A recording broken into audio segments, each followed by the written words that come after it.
Hello students, welcome back to your science class.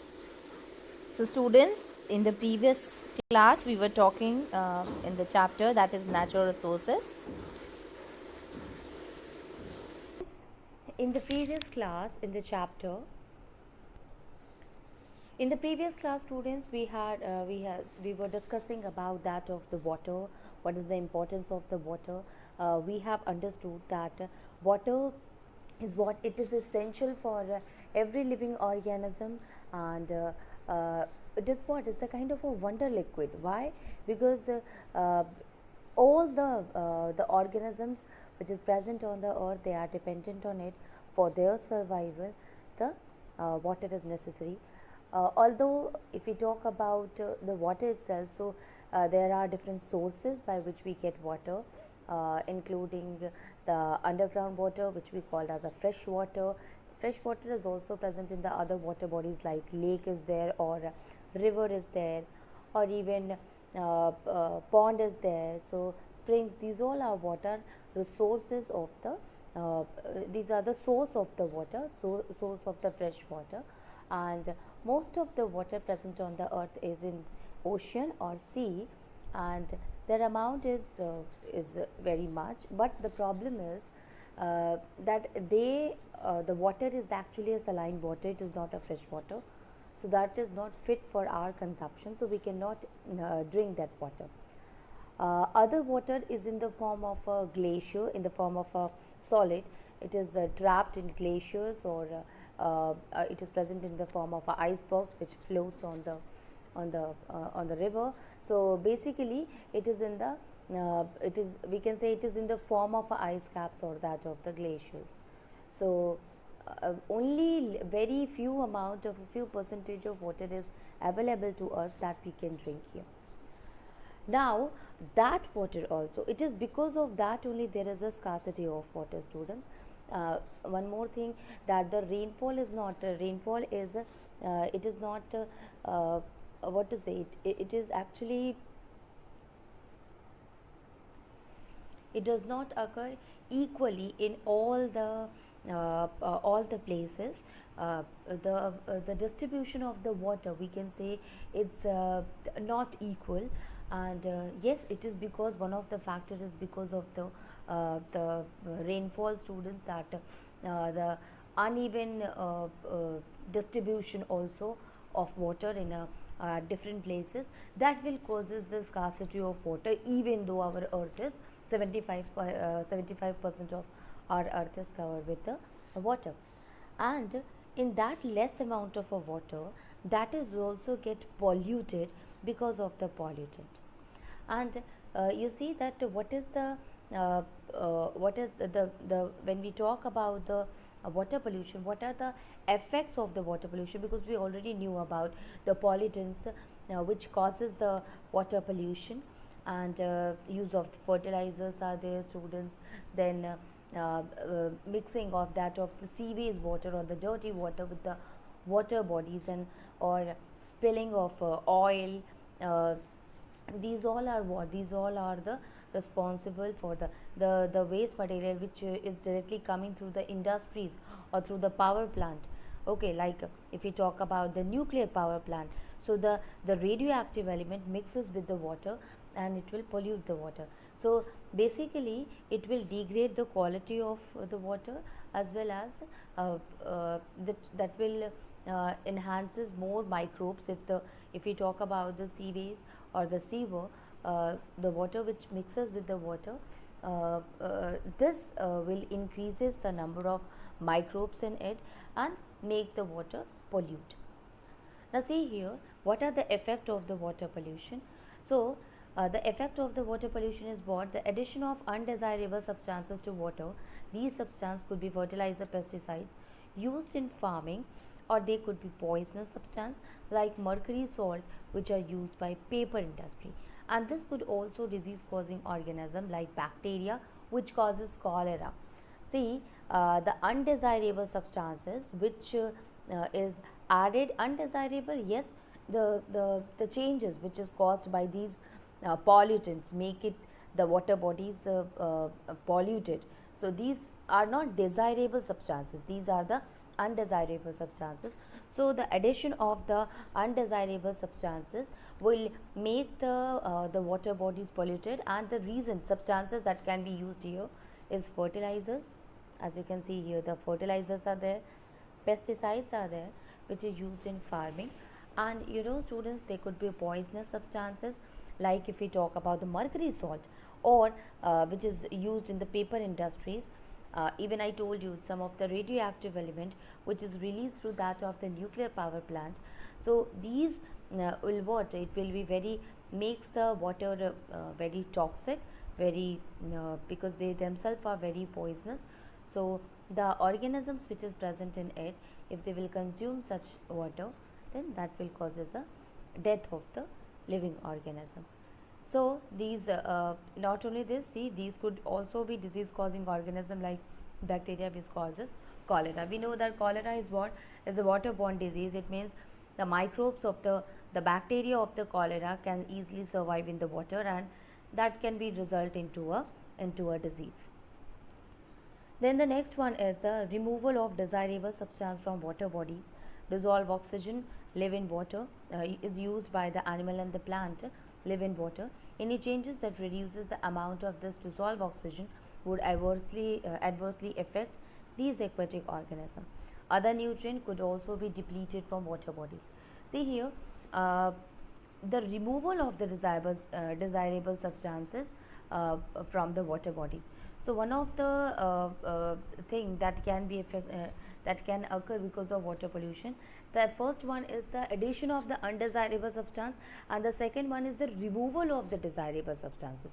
Like what is the desirable substance, student? Here the desirable substance is the oxygen, the dissolved oxygen present in the water. So you know that aquatic animals, even the aquatic plants, they are dependent on the oxygen which is already dissolved or present in the water. So they need that dissolved oxygen.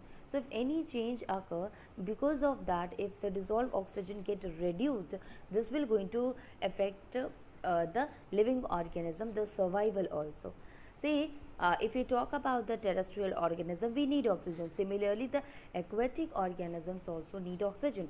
So if any kind of a change that occur because of pollutant or any kind of an activity which is responsible for reducing the amount of the oxygen, then yes, this will severely affect that of the aquatic organism. Then a change in temperature. Aquatic organisms are used to are used to a certain change of temperature in water body where they live, and a sudden marked change in the temperature would dangerous for them or affect their breeding. Again, the larvae of the various animal are particularly susceptible to temperature changes. See, this is the third one. Not only this, student, the temperature should not rise. Change in the temperature, it means what? Change in the environment. And you know that change in the environment, it is not suitable for every living organism, right? See, we can say that yes, there are organisms which are able to adapt themselves according to the situation, according to the environment, but there are organisms which are not able to survive in such a condition, in a change, in a drastic change condition.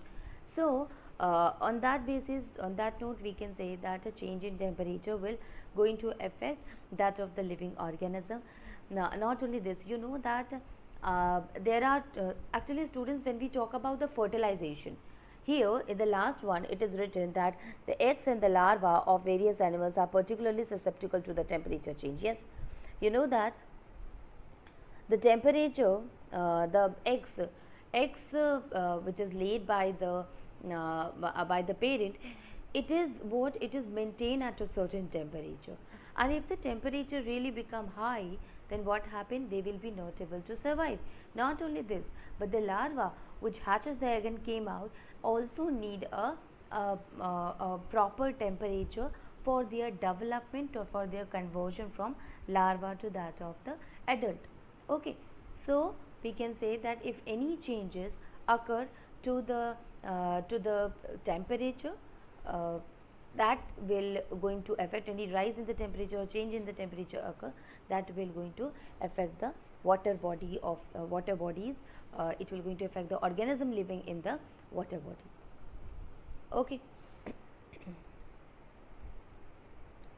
Now this is about the water pollution, student. Now there is another one which is really important for us, and that is soil. Yes, how soil is important to us. So basically soil is what?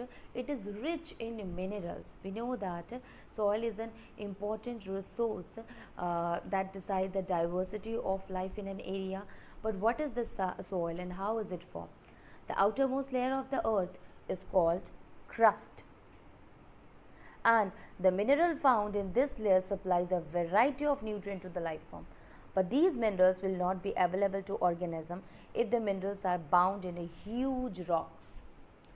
See, yes, and over a long period of a time, thousand and million years of ago, the rocks or at the near surface of the earth are broken down by various physical, chemical and some biological process.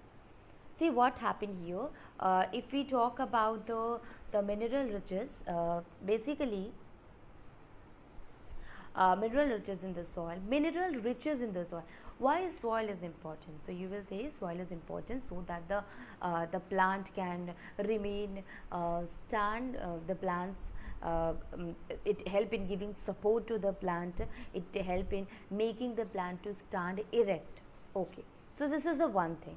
Other, some of the living organisms are there who lives inside to that of the soil. So yes, it is also a shelter of a lot of living organism. Okay, other thing, so the most important thing here, okay, it helps the plant to stand upright, but also it is important since the plant they get the nutrient, they get the minerals from the soil itself. Okay, so the soil must be rich in the minerals. You know that a plant cannot survive if the soil is infertile. So when we talk about the fertile or infertile, fertility is what? It generally means that the soil must consisting a lot of nutrients in it, right? And if it is infertile, it means what? It does not having humus, it does not having the proper macro or micronutrient which is necessary for the survival of the plants. Okay, so soil, how soil is formed? The question arises that how soil is formed. So soil is formed from the rocks. Okay, and whatever these rocks are what? The rocks consisting of the minerals, they have we can say that the rocks the minerals they bind with that of the huge rocks. So to get to that of the soil, it is important that those rocks which consisting of minerals in it, they must break down, and thus the formation of the soil occur, which also consisting of the minerals in it. Now see here, here it is written that the outermost layer of the earth is called crust, and the mineral found in this layer supply a variety of nutrient to all living forms. Yes, we also get the nutrient from it. How? Plants they used to obtain the nutrient from the from that of the they also get nutrient from that of the soil, and we get that nutrient from the plants itself. So obviously somehow directly or indirectly, like if we take an example of a nitrogen, students, so you know that nitrogen, it is available, 78% of a nitrogen is present in the atmosphere. Even then also we are not able to consume the nitrogen from the atmosphere. We get that nitrogen from the plants. And how the plants they get it? The plants get it from the soil itself. Although we know that the bacteria is responsible, but the fixation that happens, this basically happens with the help of the bacteria present in the root nodule, or we can say that that mineral is also again in the form of a nitrate, it is released into the soil. So we can say here, when the next you see student, remember when in class 8th we have studied about the crop rotation. So what is in the crop rotation? In the crop rotation we have seen that at first we used to cultivate the leguminous plant, and then in the next one we used to cultivate the wheat. So what happened? The nitrogen which was provided by that of the leguminous plant to the soil, it will be consumed by that of the wheat plant in the next year, right? So what is this? It means somehow the soil is what is consisting of the nutrient which help in giving in giving the nutrient to the other plant, or which help in the nourishment of the next plant. So basically we can say that earth is what it is, the outermost is the crust, and this crust, it is what it is important since it help in providing a lot of minerals. uh, you know that when we extract any element, pure element from the ore, what does that mean? It means that we obtain all the minerals in the combined form only. So we can say that it is the art from the earth crust. So we can say that earth crust is what it is rich in mineral, and this mineral is important as it helps in providing nutrient to all the life forms. But these minerals will not available to the organism in a long period of a time. If the minerals are bound up in the huge rocks. Yes, if the huge rocks are there, students, all the minerals are bound up in the huge rocks, and we did not get that. So in order to get that of the minerals, uh, over 1,000 of years, or of a million of years, this rocks which is present at the surface of the earth, they get broken down, and the breaking of these rocks into the soil, or the conversion of these rocks into the soil, it involves the physical method, chemical method, or biological process also. So the rocks which is bound up, which consisting of minerals in it, they broken down with the different processes. Now the end product of this breaking down is the fine particle of the soil. But what is the factor of the process that makes soil? Yes, we must know that, okay, I am saying that the rocks are what they consisting of minerals in it, and it will take a lot of a time for the conversion of the rock to the soil. But there may be some of the factors that we have said also, that it is the process of the conversion of the rock into soil occur by the physical process, chemical process, or biological process here, right? So what are the different processes by which the conversion of it occurs, conversion of the rocks into the soil occur?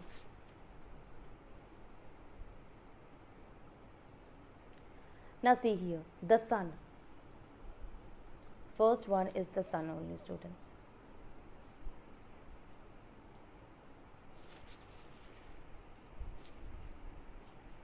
Now see here, the sun. The sun heat up rocks during the day so that they expand. At night these rocks cool down and contract. Since all the part of the rock do not expand and contract at same rate, this results in the formation of cracks, and ultimately the huge rocks breaks up into small pieces. Now see here, the first factor which is responsible for the formation of the rock is what? That is sun. Sun. How? What happen if you heat anything?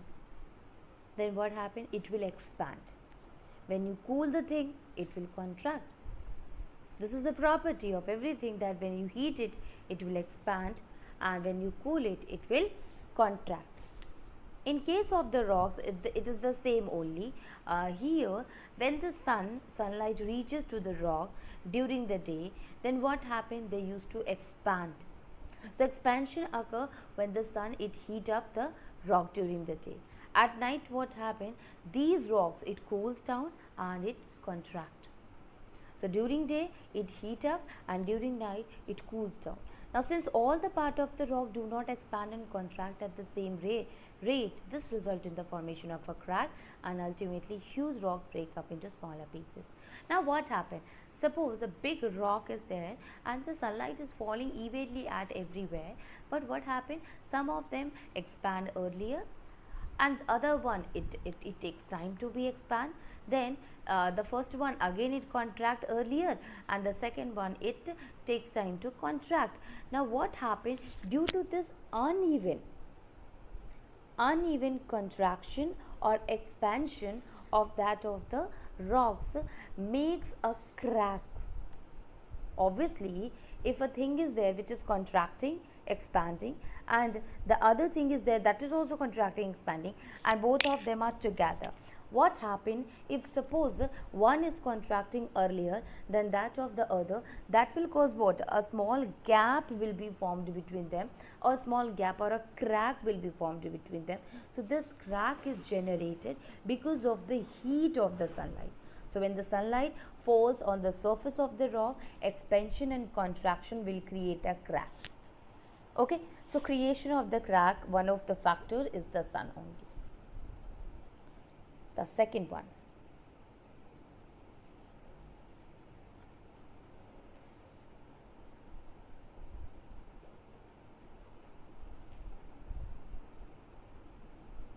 now the second one, see, water. Water, how water? Water help in the formation of soil in two ways. One, water could be get into the cracks in the rock form due to uneven heating by the sun.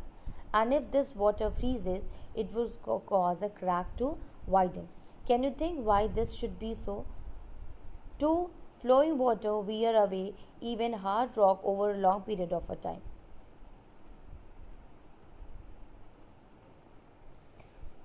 Second one is, students, that is uh,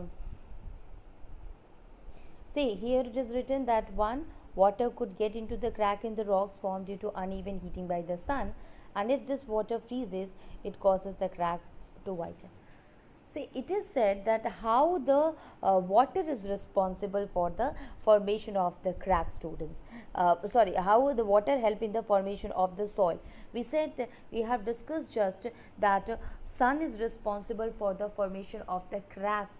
Now water is what? It is it is actually continuing the process or helping in the formation of the soil. How? The first one, uh, in between to that of the cracks which is formed because of the sunlight, the water enter into it. It starts entering through that of the cracks, through the cracks. Okay, and due to this, the cracks, it starts increasing. Okay, so we can say here, that's why it is written that you can see water could get into cracks in the rock formed due to uneven heating by the sun, and if this water freezes, it would cause the crack to widen. So basically the cracks which is developed due to the uneven heating of the sun, water starts entering into it. As the water start entering, due to the flow of the water, what happened? There is a formation of a gap between them, between that of the cracks, and sometimes due to very low temperature, the water which is passing through it will get freezes up. As it will get freezes up, that will help in increasing the cracks between the rocks. The second one is 2.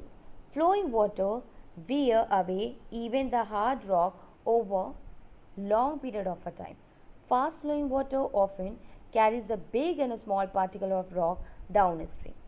So if a water is water, the second one, a flowing water is there. So flowing water, it used to take away the hard rock, and this hard rock, it is taken away with the water, it is taken away over a long distance, and due to which what happened with the flow of the water, this rock, it will get collide, or it will get rubbed by the other rock against other rock, and due to which it gets break down.